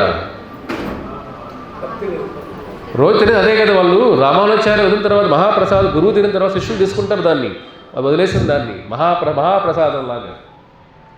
అలాగే మనం అనకూడదు. అలాగా మనం నేను గురువు అయిపోయాను, నా ప్లేట్ తీసుకోపా, మిగిలిన తినేసేయి, మహాప్రసాదం. కొంతమంది ఉంటారు ఇట్లా ఇస్కాన్, కొన్ని బయట ప్రపంచంలో ఉన్నారు భక్తులు అలాగా. మిగిలింది మహా అంటారు కొంత. అలా కాదు, ఆచార్యులు మనమే అల్పజీవులు. మన ఎంగిలి ఏమవుతుంది? అల్పజీవులు. ఆచార్యుల యొక్క మహాప్రసాదం. వాళ్ళకి ఇది మదన పడతారు. కరెక్టే కదా? ఇప్పుడు మీ ప్రభుపాదుల వారు ఉన్నప్పుడు ఇలా జరిగితే శిష్యులు అడుగుతాం కదా, మనం అడుగుతాం కదా, ప్రభుపాద రోజు మేము మీకు సేవ చేస్తున్నాం కదా, మాకెందుకు ప్రభుపాద చేపలు వెళ్ళిపోయిన వైకుంఠానికి, మా పరిస్థితి ఏమిటి అనిపిస్తుంది కదా. సమాధానం ఏమిటి అడుగుతారు వాళ్ళు. అప్పుడు రామానుజాచార్య అంటారు, ఆ చేపలు అపరాధ భావం లేదు. 1 అపరాధ భావం లేదు. 2 మీలో మహాప్రసాదం పైన అంత నమ్మకం లేదు, పూర్తి నమ్మకం లేదు. మీరు మహాప్రసాదం విన్నారు కదా, ఎంతమంది నమ్మకంతో ఫాలో చేస్తారు చెప్పండి మీరు? అదే నమ్మకం ఉండేదే కదా. ఇంత స్టోరీ వినే ఎందుకు? ఇవన్నీ నమ్మకం కదా. వినడం ముఖ్యం కాదు, ఆచరణ పెట్టడం ముఖ్యం ఇక్కడ. సో ఆ నమ్మకం మీలో అంత పూర్తిగా నమ్మకం లేదు. అర్థమవుతుందా? మనం ఫాలో చేస్తున్నాం. నమ్మకం, ఎంత నమ్మకం ఉంది దానిపైన, ఎంత గౌరవం ఉంది మహాప్రసాదం పైన మనకు. కాబట్టి ఆ చేపల్లో అపరాధ భావం కూడా లేదు. మరి ఎన్ని అపరాధాలు చేస్తాం పొద్దు నుంచి? జపం చేస్తూనే ఉంటాం, 4 చేతులు కదులుతూనే ఉంటాయి, అపరాధాలు ఎన్ని చేస్తుంటాం. అదే 10 అపరాధాలు ఉన్నాయి కదా. చాలా అపరాధ భావంతో ఉంటాం. అపరాధాలు మానసిక అపరాధమైనా కూడా అపరాధ భావం ఏం చేసి భక్తికి దూరం చేస్తుంది. కాబట్టి చేపల్లో అపరాధ భావం లేదు. ఆచార్యుల మహాప్రసాదం ఫుల్ రిజల్ట్ దానికి వచ్చేసింది. మన భక్తిలో ఉన్న నమ్మకం తక్కువ, అపరాధం ఎక్కువ. ఈరోజు మహాప్రసాదాలు తిన్న మార్పు ఇలా. మీరంతా కన్నడనే కదా ఎక్కువ, అంతే కదా, మార్పు లేదు కదా. ఎందుకని? నమ్మకం ఉంటేనే మార్పు. ఇక్కడ కృష్ణుడు చూసి మీరు నమ్మకం చూస్తాడు. అది ఎప్పుడు వాళ్ళు వింటారో, ఓ కరెక్టే కదా, మనం తీసుకుంటున్నాం, అన్నీ చేస్తున్నాం, కానీ ఇంత దీనిపైన ఒక నమ్మకం మనకు తగ్గుంది. ఆ చేపలు వైకుంఠం వెళ్ళిపోతే మనం వైకుంఠం వెళ్ళలేం. చూడండి, మహాప్రసాదం కొద్దిగా తీసుకున్నా కూడా సర్వ పాపాలు తీసేస్తుందంటే దాన్ని వెళ్ళకట్టగలుగుతాం మనం? వెళ్ళకట్టలేము. కాబట్టి మీరందరూ కూడా ఇది ఒక్కటి అలవాటు చేసుకోండి. ఇంట్లో పరిస్థితులు బాగాలేకపోవచ్చు, వారం ఒక పూట మొదలు పెట్టండి. ఈ ఒక్క రోజైన కృష్ణుడికి మనం నైవేద్యం పెడదాం. నైవేద్యం ఏం కావాలి? ఎర్రగడ్డ తెల్లగడ్డ రెండే కదా.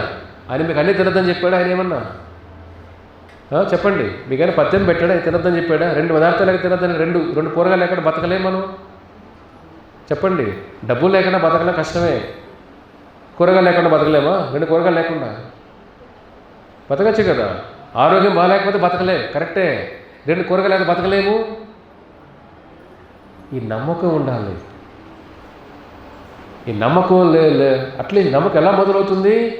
భక్తులతో నమ్మకం కలుగుతుంది, సాంగత్యం. కాబట్టి రేపటి నుంచి అందరూ ఒక ప్రయత్నం చేయండి. ఎరగడ తలగడ లేకుండా స్వామికి నైవేద్యం పెడదాం. ఇది మీ సర్వ పాపాలు వెళ్ళిపోతాయి. లేదంటే మీరు నామాలు పెట్టుకున్నంత మాత్రాన, జపం చేయడం మాత్రం సర్వకర్మాలు వెళుతాయి.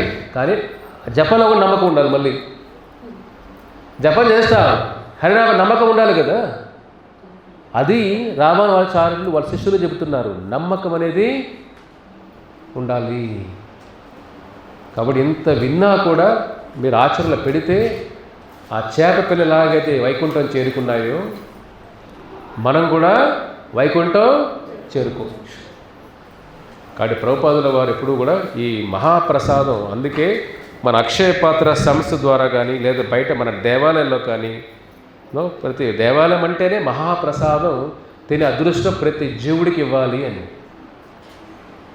కాబట్టి మీరు అందరూ కూడా ఇటువంటి ప్రసాదం వితరణలో అంతా భాగం కావాలి. మీరు కూడా భగవంతు నైవేద్యం ప్రేమగా పెడితే, ఆహారం ఎప్పుడు కూడా శరీరం కోసం తీసుకోకూడదు. ఆహారం ఎప్పుడు ఆత్మ కోసం తీసుకోవాలి. ఆహారం శరీరం కోసం తినే ఆహారం కాసేపు బాగుంటుందంతే, నాలుక దాటితే నరకం అనేవాళ్ళు. అర్థమవుతుందా? మా అమ్మగారు చెప్పేవారు చిన్నప్పుడు, నాకు ఎప్పుడో గుర్తుండేది, నాకు ఇప్పుడు స్ట్రక్ అయిపోయింది. అంటే ఏదైనా తింటే, ఇప్పుడు కొంతమందికి ఏమవుతుంది, గ్రీడీనెస్ అనేవంటి వేరే లేకుండా కూడా తినేస్తారు బాగుందంటే, ఫినిష్ చేస్తారు, కంప్లీట్ కథం ఒకే. కానీ మా అమ్మగారు ఏంటంటే ఫస్ట్ అంతా అయిపోయి లాస్ట్లో మిగిలితే తీసుకునేవాళ్ళు. ఒకసారి ఉండేది కాదు. అంతే, చిన్నపిల్లలు బాగుండి అది తినేసేవాళ్ళు కదా. సో అప్పుడు అనేవారు ఆవిడ, ఏముంది నాలుగు దాటితే నరకమే కదా ఆహారం అంటే, నవలేని దొరికాయి కదా, తర్వాత ఏమిటి దాని పరిస్థితి. కాబట్టి దీనికోసం ఎందుకు టెన్షన్ అనేవాళ్ళు. అర్థమవుతుందా? కాబట్టి నాలుక దీనికోసం ఎందుకు ఇంత, నాలుక ముఖ్యం, మోక్షం ముఖ్యమా? కానీ నాలుక కోసం ఎన్ని పాటలు పడుతాయో, తప్పులు చేస్తాం, తప్పులు మాట్లాడతాం, తప్పులు తింటాం. అదే కదా, ఈ నాలుకను కంట్రోల్లో పెట్టుకోవాలి కదా. కాబట్టి ఎలా కంట్రోల్ అవుతుంది? హరే కృష్ణ మహామంత్రం వల్ల.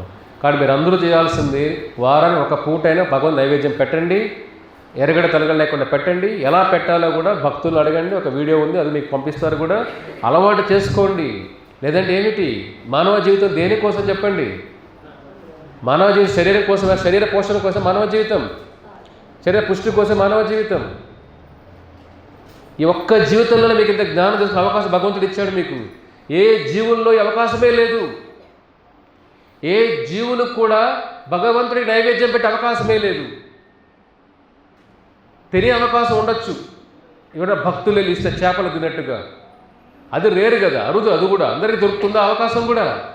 కానీ ప్రతి మనిషికి దొరికిన అవకాశం కదా. భగవంతుడు నైవేద్యం పెట్టడం నివేదన, ఆయన వేడుకోవడం. స్వామి, ఈ సృష్టి ఇచ్చింది నువ్వే, కూరగాయలు ఇచ్చింది నువ్వే, భూమిని పండించింది నువ్వే, నీరు ఇచ్చింది నువ్వే, గాలి ఇచ్చింది నువ్వే, ఎండ ఇచ్చేది నువ్వే, సూర్య చంద్ర గ్రహాలన్నీ పుట్టించింది ఆయనే కదా. కాబట్టి కృతజ్ఞత భావం నైవేద్యం అంటే. ఆయన ఏమైనా మీ ఇడ్లీలు తినేస్తున్నాడా నైవేద్యం పెడితే? చెప్పండి. ప్లేట్లో పెట్టి ప్లేట్లో ఎలా ఉంది అలాగ వస్తుంది కదా. ఆయన తినేస్తుంటే మీరు భయపడవచ్చు, స్వామి ఎట్లా ఆయన మొత్తం ఆయనే తినేస్తున్నాడు గోవర్ధన్ లాగా, మాకు ఉండే జీవితం చిన్న జీవితం మాది అని భయపడవచ్చు మీరు. అందుకే ఆయన దయామయుడు కదా, తింటున్నాడు కదా, ఇచ్చేస్తాడు మళ్ళీ మీకే కదా నైవేద్యం పెడితే. ఎందుకని? పూర్ణమదః పూర్ణమిదం పూర్ణముదచ్యతే పూర్ణస్య పూర్ణమాదాయ పూర్ణమేవావశిష్యతే. అంటే ఏమిటి? భగవంతుడు పూర్ణం, నువ్వు ఎంత తీసేసినా పూర్ణమే. అర్థమవుతుందా? 100 రూపాయలు 10 రూపాయలు తీసి 90 అవుతుంది. భగవంతుడు అలా కాదు, ఎన్ని తీసేసినా ఆయన ఎప్పుడూ పూర్ణమే, కంప్లీట్గానే ఉంటాడు ఆయన. ఆయన మహాప్రసాదం తీసుకున్నా అది పూర్ణమే, మళ్ళీ అక్కడే ఉంటుంది. మన ప్లేట్లో పెడితే అలా ఉంటుందా? అలా అయితే బాగుండు. రోజు వంట చేయాల్సిన అవసరం లేకుండా ఉండే, రోజు ప్లేట్ చూస్తే అలా ఉండిపోతే ఇంకెందుకు టెన్షన్ లేదు కదా. అందరూ అదే ప్లేట్ చూపించేది దాంట్లో ఇల్లందరికీ. మనది ఎలా కాదు కదా, పెడితే ప్లేట్ అయిపోవాలి కదా, ప్లేట్ ఖాళీ అవ్వాలి, అప్పుడే మనం లేస్తాం అక్కడి నుంచి. అవునా కదా? పోటీ పడి ప్లేట్లు లాగే చేస్తాం. అది కాదు ఇక్కడ కావాల్సింది ఏమిటి? భగవంతుడు ఎంత దయామయుడు, నైవేద్యం స్వీకరిస్తున్నాడు, మళ్ళీ వెనక్కి ఇచ్చేస్తున్నాడు. ఇది కృప. ప్రసాదం అంటే ఏమిటి? కృప, భగవంతుడి కృప. ప్రసాదం అంటే కృప, నైవేద్యం, నివేదన ఎక్కువ వేడుకుంటే ఆయన కృప మనకు వస్తుంది. ప్రసాదం అంటే కృప, మహాప్రసాదం. ఇది ఎంత కష్టమా చెప్పండి. ఆయన ఏమన్నారు? పత్రం పుష్పం ఫలం తోయమే కదా. అందుకే పూరి జగన్నాథుడు వచ్చిందే ఈ మహాప్రసాదం ఈ లోకాన్ని ఇవ్వడం కోసం. కాబట్టి మీ ఊర్లో కూడా ఆ పూరి జగన్నాథ దేవాలయం కట్టడం ఎందుకు? ఈ మహాప్రసాద భాగ్యం అదృష్టం అందరికీ ఇవ్వడం కోసమే, మీ ఊరందరికీ. అర్థమవుతుంది? జగన్ ఎందుకు వస్తుంది జగన్నాథ్ మీ ఊరికి? ఆ భావం ఏమిటి? ఆ భావం పూరి క్షేత్రం తరతరాల్చిన భావం ఇది, మహాప్రసాద భావం అనేది. పూరి క్షేత్రంలో అడుగు పెడితే మహాప్రసాదం స్వీకరిస్తే వాడు సర్వ పాపాలు వెళ్ళిపోతాయంటే అందరూ పూరికి వెళ్ళి అదృష్టం లేదు కదా. చాలామంది వెళ్ళలేకపోవచ్చు, చాలామంది తెలియదు కూడా వాళ్ళకి. ఆ క్షేత్రాన్ని మీ ఊరికి తీసుకుని వస్తున్నాం మేము. ఇది మరో పూరి క్షేత్రం అవుతుంది అనుకోవాలి మీరు. జగన్ ఇక్కడికి వస్తాడు కాబట్టి దాంట్లో మీరు భాగం కావాలా వద్దా? అటువంటి మహాప్రసాదం భాగం కావాలి కదా. అది మానవ జీవితం. ఏదో పుట్టి చనిపోవడం కోసం కాదు మానవ జీవితం. పుట్టి అనుభవించి చనిపోవడం కాదు. జంతువులు చనిపోతున్నాయి, అనుభవిస్తూనే చనిపోతున్నాయి. దానికోసం కాదు, భగవంతుడు తెలుసుకొని చనిపోండి. భగవంతుడు చేరుకోవడం కోసం జీవితం ఇది. లేదంటే అల్ప సుఖాల కోసం ఈ జీవితం అవసరం లేదు. జంతువులు ఎక్కువ సుఖం దొరుకుతుంది మనుషుల కంటే. మీరే చూడండి, మీకు ఆహారం రెడీగా వస్తుందా? వంట చేయకుండా మీకు వస్తుందా? జంతువులు వంట చేస్తాయా? జంతువులు స్టవ్లు ఉన్నాయా? జంతువులకు గ్యాస్ ఉందా? చెప్పండి. జంతువులకైనా ప్లేట్లు అన్నీ అవసరమా? కిచెన్ ఉందా జంతువులకు? అసలు జంతువులు ఇల్లు ఉందా అసలు? అవి మీకన్నా బాగా తింటున్నాయి కదా, మీకైనా ఎక్కువ తింటున్నాయి కదా, మీకైనా హ్యాపీగా ఉన్నాయి కదా. మీరు అన్నీ ఉన్నాయి, మీరు హ్యాపీగా ఉన్నారా? మీరు ఇంకెందుకు ఇంకపై దీనికన్నా తెలిసిపోతుంది కదా అక్కడే. ఇక్కడ ఎన్ని సుఖాలు దొరికినా కూడా జంతువులు మనకన్నా ఎక్కువ సుఖంగా అవే ఉన్నాయి కదా. ఇవన్నీ మీకు రావడానికి ఫ్రీగా వస్తున్నాయా? పొద్దున్న లేచి ఉద్యోగాలు, వ్యాపారాలు ఎన్నెన్నో కష్టపడితే కానీ కష్టం కదా. ఇక్కడ ధనం సంపాదించడం కష్టపడాలి కదా, ఏదో ఒకటి చేయాలి కదా. జంతువులు ఉద్యోగం చేస్తాయా? జంతువులు స్కూల్కి వెళ్తాయా? కాలేజీలకు వెళ్తాయా? చెప్పండి మీరే. ఎవరి జీవితం బాగుంది చెప్పండి. అలానే జంతువులు అయిపోయి కోరుకోకూడదు. అదేదో బాగుంది అనుకోవడం కాదు. అంటే ఈ జీవితం దానికోసం కాదు, ఇది వేరే మోక్షం కోసం జీవితమని గ్రహించాలి మనం. ఇక్కడ జంతువుతో బాగుంది, అక్కడే ఎలా వెళ్ళి అలా అయిపోతే బాగుంది ప్రభు. ఒకసారి ప్రభుపాదుల వారిని కలుస్తారు. ప్రభుపాద క్లాస్ చెప్పేటప్పుడు ప్రభుపాదుల వారు ఒక చెప్తుంటాడు, భక్తిలో లేని జీవితం అంటే కుక్కలాగా అయిపోతుంది. కుక్కలు కూడా బాగానే ఉన్నాయి జీవితంలో, కుక్కలు కష్టాలు లేకుండా బతికే రోడ్లపైన ఉన్నాయి కదా, అవి పడుకుంటున్నాయి, ఇల్లు లేదు ఏమీ లేదు, తింటున్నాయి పోతున్నాయి, హ్యాపీగా ఉన్నాయి కదా. అలాంటప్పుడు ఒక లేస్తాడు, భక్తుడు కాదు ఎవరో సభలో ఉన్న అతను లేస్తాడు, కుక్క జీవితం బాగుంది అయితే నేను కుక్క అయిపోతాను, నెక్స్ట్ జీవితాన్ని కుక్క అవ్వాలని ఉంది అని అంటాడు. వద్దయ్యా, మానవ జీవితం భగవంతుడి కోసం ప్రభుపాదులు చెప్తారు, లేదు నేను కుక్క అవ్వాలి, నన్ను ఆశీర్వదించండి. ఇక్కడ ఉద్యోగం చేయాలి, ఇంటికి వెళ్తే భార్యతో బాధలు, పిల్లలతో బాధలు, స్కూల్ ఫీజులు, కాలేజీ ఫీజులు, పొద్దు నుంచి మళ్ళీ చిట్టీలు కట్టుకోవాలి, దాని బిల్లులు కట్టాలి, ఆస్తి దాన్ని డబుల్ చేయాలి, ట్రిపుల్ చేసి మళ్ళీ 4 సార్లు కొట్టించుకోవాలి. ఇవన్నీ ఎందుకు ఈ తలనొప్పులన్నీ? వాటిలో అవన్నీ లేవు కదా. చెప్పండి, జంతువులు ప్రశాంతంగా చెప్పండి, కనేస్తాయి. టెన్షన్ ఉన్నాయి వాడికి, మీరు కనేసి వాళ్ళు మీరు పోయేంత వరకు టెన్షనే మీకు, అవునా కదా. బిడ్డ పుట్టినప్పటి నుంచి మీరు పోయేంత వరకు టెన్షనే. వాళ్ళ పెళ్ళిళ్ళు టెన్షను, వాళ్ళ భర్తల టెన్షను, భార్యల టెన్షను, వాళ్ళ పిల్లల టెన్షను, మీ టెన్షన్లే మీతో, వాళ్ళ టెన్షన్లు వినాలి, మళ్ళీ వాళ్ళ టెన్షన్లు తీర్చాలి. ఆ బాధలు, ఎన్ని బాధలు చెప్పండి మీరే. జంతువులు ఏమైనా ఇట్లా ఉన్నాయా? బాధలు ఉన్నాయా? తల్లి దగ్గర కుక్క దగ్గరికి వెళ్ళి, అమ్మ నాకు మా భర్త కొట్టాడమ్మా, ఏమన్నా పంచాయతీలు ఉన్నాయా వాటి మధ్య? ఫోన్లో గంటలు మాట్లాడుతూ ఉంటారు. ఇవన్నీ లేవు కదా. ఎవరి జీవితం బాగుంది అని వాడు కుక్కవాలనుకుంటాడు. వద్దురా బాబు, మానవ జీవితం కష్టాలు వైకుంఠం కోస్తున్నారు ఆయన అంటే, వాళ్ళు లేదు స్వామీజీ నేను కుక్క ఇవ్వాలి, సరే నువ్వు అడుగుతూ కుక్క ఇవ్వపోరా బాబు అని అంటే, సుఖాన్ని చూసి అంటే సుఖం అల్పజీవులకు దొరుకుతుంది, తుచ్చం. ప్రహ్లాదుడు అంటాడు, గృహమేది మైదునాది సుఖం హి తుచ్చం. నరసింహ, గృహమేది మైదునాది, గృహస్థ గృహమేది, ఎవడైతే గృహం కోసం బతుకుతూ ఉంటాడో, మైదునాది సుఖాల కోసం బతుకుతుంటాడో వాడి సుఖం తుచ్చం, అంటరానిదే సుఖం. అది ఇది ప్రహ్లాదుడి మాట. ఇది గృహం ఎందుకు? మోక్షం కోసం గృహం, అది గృహస్థ. ఎవరైతే భక్తులు గృహస్థులాగా ఉంటారు వాళ్ళ జీవితం కృష్ణుడు. వాసుదేవ పరావేదం, వాసుదేవ పరాయోగ, వాసుదేవ పరక్రియ, భగవంతుడే వాళ్ళ జీవితం గతి. అది గృహస్థ జీవితం. గృహమేధి అంటే ఎవరు? గృహం కోసం బతికేవాడు. వాళ్ళు ఫ్యామిలీ వాళ్ళే, కానీ గృహమే జీవితం. గృహం అంటే ఏమిటి? అంధకారం, సుఖాలతో బతికించడం. కాబట్టి అక్కడి నుంచి బయటపడాలి కదా మనం. సుఖాల కోసం బతకూడదు మానవ జీవితం. మానవ జీవితం ఎవరు? తపస్సు కోసం మానవ జీవితం. తపో దివ్యం ఏనక పుత్ర, భాగవతులు అంటారు ఋషభదేవులు. మానవ జీవితం దేవుని కోసం, తపస్సు కోసం మానవ జీవితం. విడ్భుజ అంటే సుఖాలు. ఆ వరాహం, వీధిలో తిరిగే పందులు కూడా సుఖం దొరుకుతుందయ్యా అని అంటాడు ఋషభదేవుడు. అర్థమవుతుందా ఎంత స్ట్రాంగ్గా చెప్తున్న శాస్త్రాలు? భాగవత పురాణం ఏం చెప్తుంది? విడ్భుజ. విడ్భుజ అంటే ఏమిటి? మలమూత్రాలు తినే జీవి వరాహం. పందులు కూడా సుఖం దొరుకుతుంది. మానవ జీవితం దానికోసం కాదు, తపో దివ్యం, దివ్యమైన తపస్సు కోసం మానవ జీవితం. అది ఎంతమంది తెలుసు చెప్పండి? బహునాం జన్మనామంతే. ఈ జీవితమే తపస్సు కోసం. తపస్సు ఏదేమిటి? పొద్దున్న లేయడం తపస్య, బ్రహ్మముహూర్తం లేయడం ఒక తపస్య. తపస్య అంటే మీరు హిమాలయాలకు వెళ్ళిన అవసరం లేదు, మీ ఇంట్లోనే ఉండండి. పొద్దున బ్రహ్మముహూర్తం లేయడం, హరినామం జపం చేయడం తపస్య. ఇప్పుడు కృష్ణుని మహాప్రసాదం తపస్య. బయట వెళ్తే ఎన్నో ఆహారాలు దొరుకుతూ ఉంటాయి, కంట్రోల్ చేసుకుంటున్నాం కదా. తపస్సు అంటే ఏమిటి? కంట్రోల్ చేసుకోవడం, నిగ్రహంగా ఉండడం తపస్య. మానవ జీవితం నిగ్రహం కోసం, తపస్సు కోసం మానవ జీవితం. ఊరికే సుఖాలలాగా వరాహాలాగా అనుభవించడం కోసం మానవ జీవితం కాదు, తపస్సు కోసం మానవ జీవితం. ఋషులైన పిచ్చి వల్ల అన్ని వదిలేసి హిమాలయానికి అడవుల్లో వెళ్ళిపోయి తపస్సు చేసుకోవడానికి కాదు, జ్ఞానం. కాబట్టి మీరు ఈ కుటుంబాలతో ఉన్న ఈ జ్ఞానంతో జీవితం బతకాలి కదా మనం. తపస్సులాగా బతకాలి. పొద్దున్న లేచి హరినామంతో నిద్ర లేయడం, ఆ హరి కోసం నైవేద్యం పెట్టడం, హరి గురించి వినడం, శ్రవణం, హరి సేవనం, ఆయనకి సేవ చేయడం, ఇది తపస్య. ఎందుకంటే అందరూ చేయలేరు ఇవన్నీ కూడా. బయట వెళ్తే టీవీలు, సీరియళ్ళు, ఫోన్లు, ఎక్కడ చూసిన ఆహారాలు, ఏ జీవితంలో సుఖాలు అన్నీ దొరుకుతున్నాయి ఇప్పుడు అన్నీ కూడా. అవన్నీ ఉన్నా దూరంగా ఉండి కొద్దిగా కష్టపడి కిచెన్లోకి వెళ్ళి ఒళ్ళు వంగి స్వామికి నైవేద్యం పెట్టి తపస్య. పొద్దున్న లేయడం తపస్సే కదా. తపస్సు కోసం మానవ జీవితం. ఎప్పటిది అవగాహన లేదనుకోండి, సుఖాల కోసం మానవ జీవితం కాదు. మనం ఏం చేసి సుఖాల కోసం పోటీ పడుతున్నాం ఇక్కడ. చెప్పాను కదా, జ్వరం వస్తున్నప్పుడు జ్వరం తగ్గించుకోవాలి, జ్వరం పోటీ పడతామా?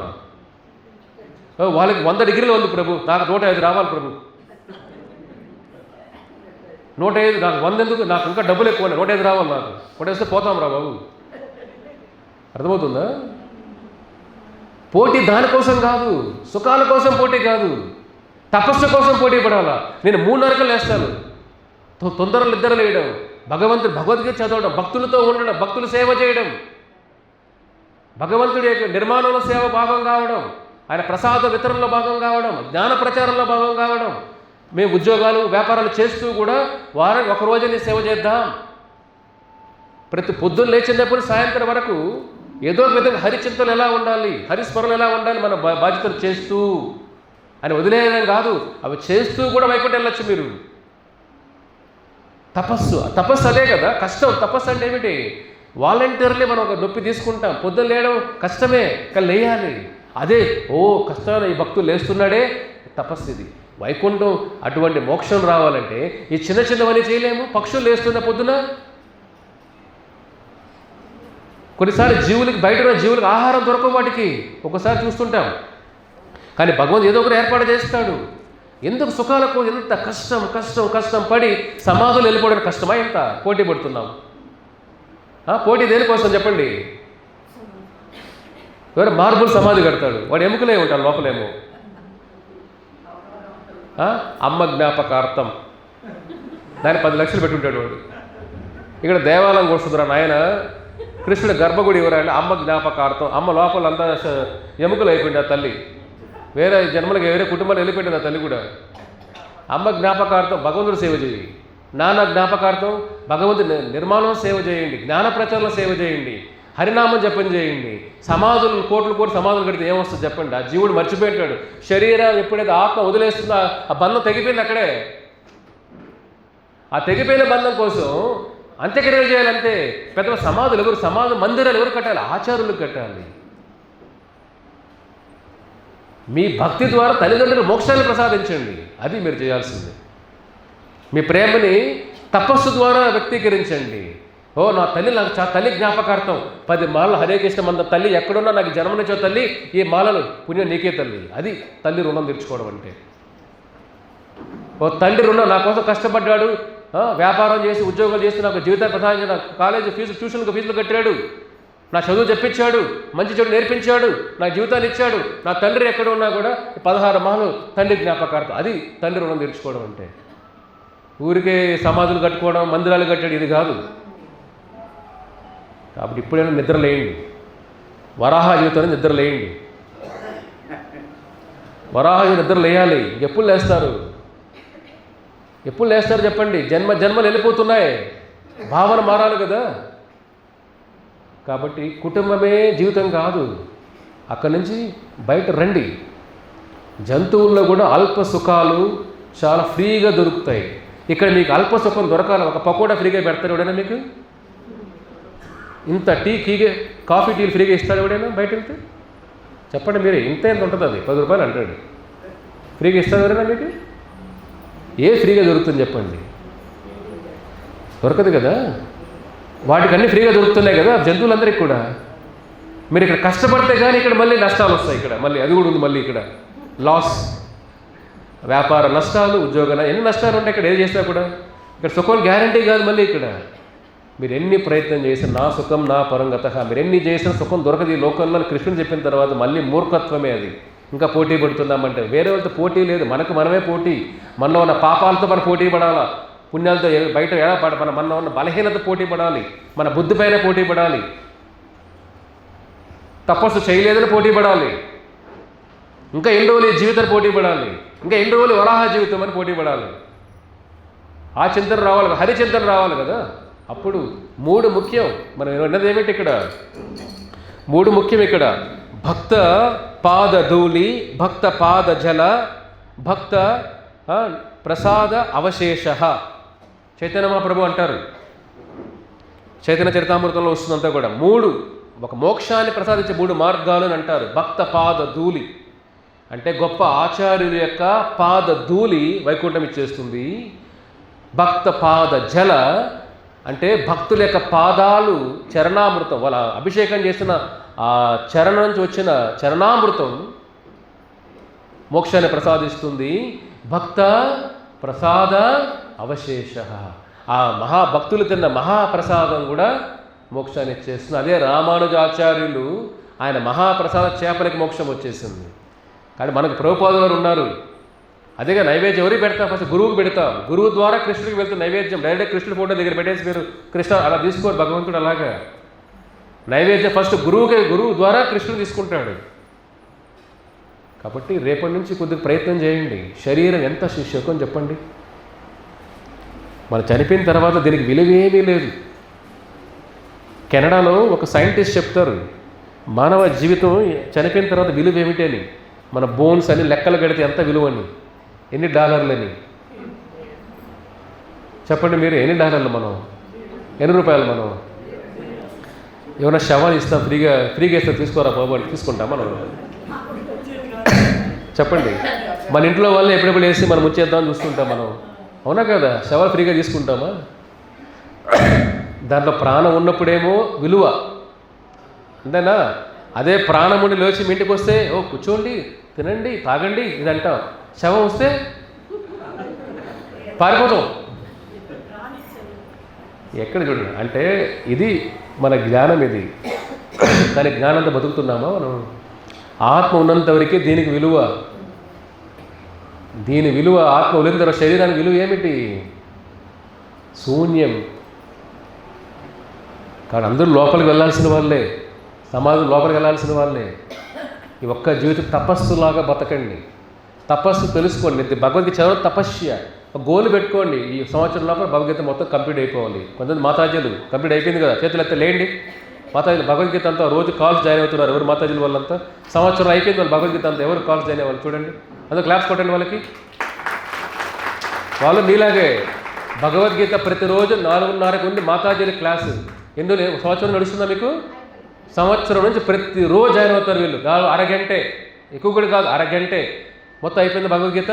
18 అధ్యాయాలు మొత్తం వాళ్ళు అర్థం చేసుకుని క్లాస్ రూపంలో తెలుసుకున్నారు. వాళ్ళు అయిపోయింది, సంవత్సరం అయిపోలా. ఎంత అచీవ్మెంట్ కదా అది. మీరు ఎంతమంది భగవద్గీత మొత్తం భక్తుల నుంచి విన్నారు? మీరు చదవడం కాదు, భక్తుల నుంచి. వీళ్ళు భక్తుల ద్వారా విన్నారు వీళ్ళు. ఇంకా చూడండి ఎంతమంది ఉన్నారు. ఒక అరగంట మీకోసం పెట్టుకోలేరు మీరు? మీకోసం వేరే వాళ్ళు అరగంట మీకు టైం ఇచ్చేటప్పుడు మీకు టైం లేదా? అంటే అదేగా తెలుస్తుంది మీకు. మీకోసం వేరే టైం ఇచ్చేటప్పుడు మీకెందుకు టైం లేదు? డాక్టర్ టైం ఉంది, పేషెంట్ టైం లేదంట. రారా నాన్న నీకు ఆపరేషన్ చేస్తారు, పోతావురా? లేదు డాక్టర్ గారు మనం వస్తానండి. మీరేండి, మీరు ఫ్రీగా ఉండాలండి, మనం వస్తానండి. మనం వస్తారు. ఎవరు? యమధర్మరాజు వస్తాడు. కాబట్టి సాధువులు మీకు అంత హెల్ప్ చేసే సహాయం, భక్తులు మీకోసం రెడీగా ఉన్నారు సేవలు చేయడానికి. పొద్దు నుంచి 4-5 గంటల నుంచి క్లాసులు ఉన్నాయి, రోజు 8 గంటల భగవద్గీత క్లాసులు ఉన్నాయి, ప్రతి శుక్రవారం క్లాసులు ఉన్నాయి. ఇన్ని ఫోన్లో మీ అందరికీ నవ్వుబాటు ఉన్నప్పుడు ఎంతమంది మీరు దాన్ని ఉపయోగించుకున్నారు చెప్పండి. అదే దురదృష్టం. అంటే వైకుంఠం అరచేతుల్లో ఉంది, కానీ దురదృష్టం కూడా అరచేతుల్లోనే ఉంది. దాన్ని ఉపయోగించుకోండి. ఊరికే మనం వచ్చి ఆదివారం ఒక పూట వినేస్తే లోపల జబ్బులు తగ్గవు. వరాహ బుద్ధి ఊరికే పోతుంది. వృద్ధాలు బాగా భగవద్గీత ఒక మందులాగా వాడితేనే, హరే కృష్ణ మంత్రం మందులాగా వాడితేనే, కృష్ణ మహాప్రసాదం మందులాగా వాడితేనే, భక్తుల సాంగత్యంలో ఉంటేనే ఆ బుద్ధి మారుతుంది. అల్ప సుఖం నుంచి బయటపడుతాం. అప్పుడు ఏం చేస్తాం? హయ్యర్ టేస్ట్ అంటాం. అంటే ఏమిటి? వైకుంఠ రుచి అలవాటు అవుతుంది. లేదంటే వరాహం కూడా ఏముంటుంది? బురదల పొలుతు బాగుంది అంటుంది. మీరు వెళ్ళి మంచిగా గోల్డెన్ బెడ్లో పెట్టండి వరాహాన్ని తీసుకెళ్ళి, మంచి బంగారు బెడ్డు వరాహం తయారు చేయండి. అది సుఖంగా ఎంజాయ్ చేస్తుందా? ఆ బురద వాసన ఇక్కడ లేదబ్బా. ఇక్కడ అక్కడ అంతా మలమూత్రాలు అది ఉంటేనే టేస్ట్ అంతా కూడా. ఇక్కడ ఇవంతా ఈ బిర్యానీలు అంతా దీంట్లో విషయం లేదు. ఆ వాసన లేదు, రుచి లేదు, ఏమీ లేదు దీంట్లో. ఇది వరాహ భావన ఇదే కదా. కాబట్టి ఆ భావన నుంచి బయట రావాలి. వచ్చినప్పుడే మానవీయత అనే ఒక సార్థకత. మీ తల్లిదండ్రులకి, మీ ముత్తాతలకి మీరు చేసే రుణం తెచ్చుకున్న రుణం భక్తి. మేము మోక్షం పొందితే మీ ద్వారా వాళ్ళకి అదృష్టం వస్తుంది. కాబట్టి మానవీయత వేస్ట్ చేసుకోండి. సుఖాల కోసం పోటీ పడద్దండి, తపస్సు కోసం పోటీ పడండి. పొద్దున్న నిద్రలు మొదలు పెట్టండి, జపం చేయండి, ప్రతి ఒక్కరూ నైవేద్యం పెట్టండి స్వామికి. ఇది జీవితంలో ముందుకు వెళ్ళే విధానం ఇది. లేదంటే ఎంత విన్నా అక్కడే ఉండిపోతాం. ఓకేనా? హరే కృష్ణ. కొన్ని క్వశ్చన్స్ ఉన్నాయి ఎవరికైనా?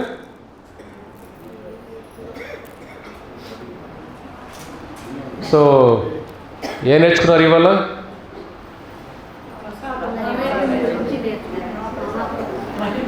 దానికోసం మనం టైంకి వస్తున్నాం ఇక్కడికి. కొంతమంది ప్రవచనాలుగా తక్కువ మంది ఉంటారు, లాస్ట్లో ఎక్కువ మంది ఉంటారు. అలా కాదు కదా. ఇది నాకు ఎవరో చెప్పిన మాట. ఇది నేను చూస్తున్నాను కదా కలవందరంతా. ప్రసాదం పవర్ఫుల్లే, కానీ భగవంతుడు తెలుసుకోవడం కూడా చాలా ముఖ్యం. ఎందుకంటే ప్రసాదానికి గౌరవం పెరుగుతుంది అప్పుడు మనకు. అది ఆహారం కాదు, అది భగవంతుడి కృప. ఆ భావన జ్ఞానంతో దాన్ని స్వీకరించాల. ఒకే మహాప్రసాదం ఇద్దరు వ్యక్తులు తిన్నా ఇద్దరిలో ఒకే విధంగా పనిచేయదు అది. ఒక భక్తుడు మహాప్రసాదం తీసుకుంటా ఉంటే అతను వెంటనే వైకుంఠ రుచి తగులుతూ ఉంటుంది. ఒక సామాన్య వ్యక్తి తీసుకుంటా ఉంటే ఆ భక్తి భావన, ఆ కృతజ్ఞత భావన, ఆ భగవంతుడి స్మరణ లేకుండా ఒకటి ఆహారంలాగా తీసుకుంటామంటే ఆ ప్రభావం అలాగే ఉంటుంది. ఎందుకు సత్సంగాలకు రావాలంటే భగవంతుడి గురించి తెలుసుకోవడం కోసం, ఆ మహాప్రసాద విలువ తెలుసుకోవడం కోసం. కాబట్టి మీరు అందరిలో కూడా జ్ఞానం లేకుండా ఏం నేర్చుకుంటా చెప్పండి. ఎగ్జామ్ పాస్ అవుతామా? చదవకుండా ఎగ్జామ్ పాస్ అవుతారు ఎవరైనా? ఇక్కడ జ్ఞానం లేకుండా ఆచరణ ఏం పెట్టగలుగుతాం మనం?